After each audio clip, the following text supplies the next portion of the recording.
Bienvenue dans cette nouvelle vidéo où je vais encore parler en voix douce avec mon téléphone et puis ensuite ce sera avec le nouveau micro. Comme vous avez pu le voir en miniature, il s'agit du Rode NT1.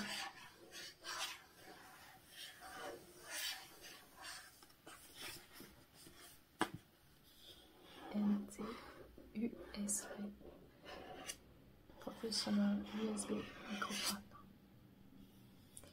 qualité studio, headphone, output, pour mettre les écouteurs, connectivité USB, et le trépied pour le micro. Comme je l'ai expliqué dans ma dernière vidéo, le Blue Yeti est de nouveau tombé en panne. La connectivité USB avait tendance à bugger ces derniers temps et malgré la colle sur le câble, j'ai de nouveau eu une déconnexion du son. Donc j'ai décidé de racheter un micro. C'est un peu compliqué financièrement, étant donné que ma chaîne, je ne suis pas rémunérée.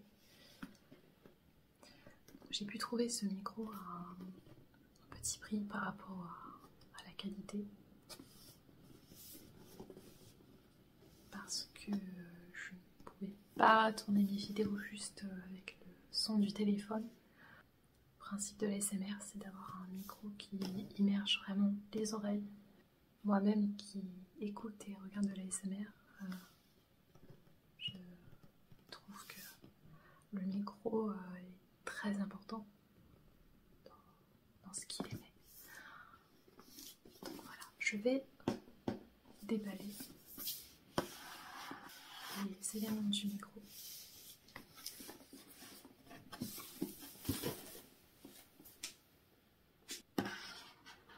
Ici on a l'avant du carton.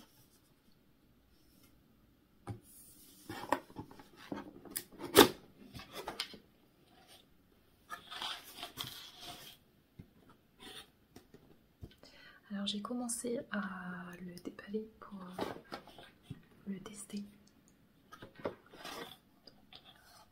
Dedans il y avait ces emboîtements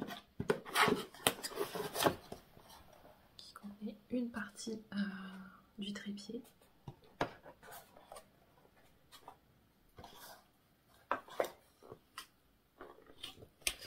Ici on a le câble.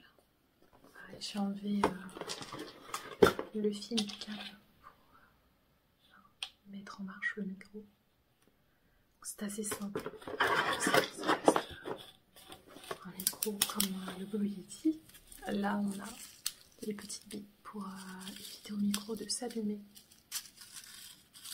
Il s'explique que quand les billes perdent leur couleur, on peut les chauffer au four un petit peu pour qu'elles redeviennent bleues. Et du coup qu'elles servent vraiment à conserver le micro. On a une pochette, une belle pochette du micro. Dedans il y a la notice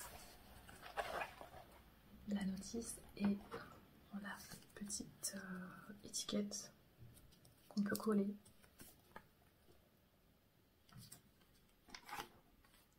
Voilà, la notice. On a également un petit papier qui nous indique de scanner un QR code pour enregistrer le micro et activer la garantie. Je trouve ça bien.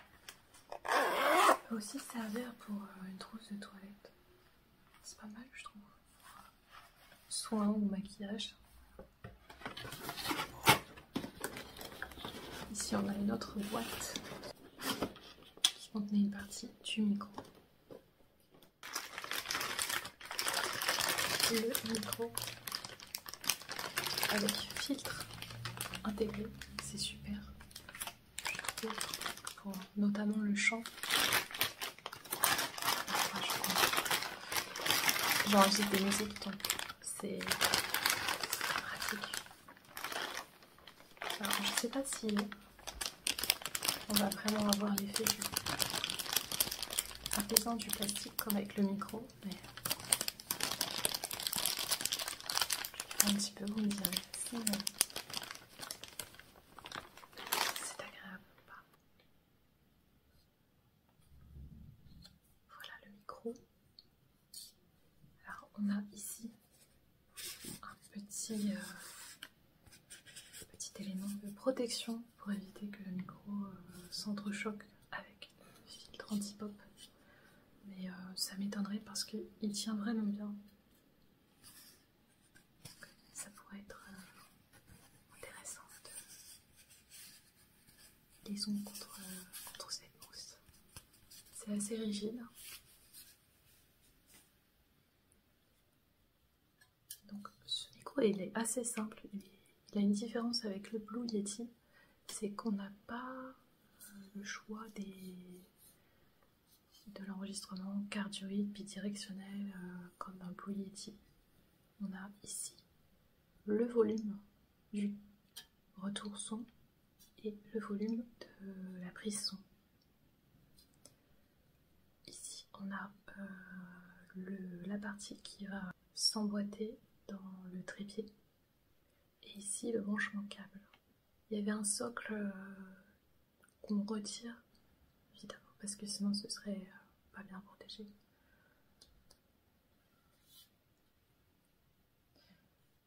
Le micro est assez léger, ce qui est bien.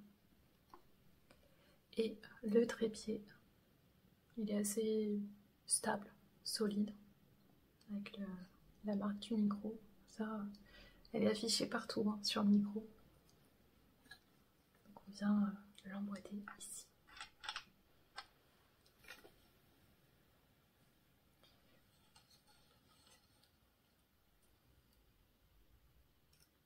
Alors il faut bien s'assurer qu'il est bien vissé pour éviter au micro de tomber parce qu'en fait il a un certain poids comparé au trépied. Du coup il faut qu'il soit stabilisé.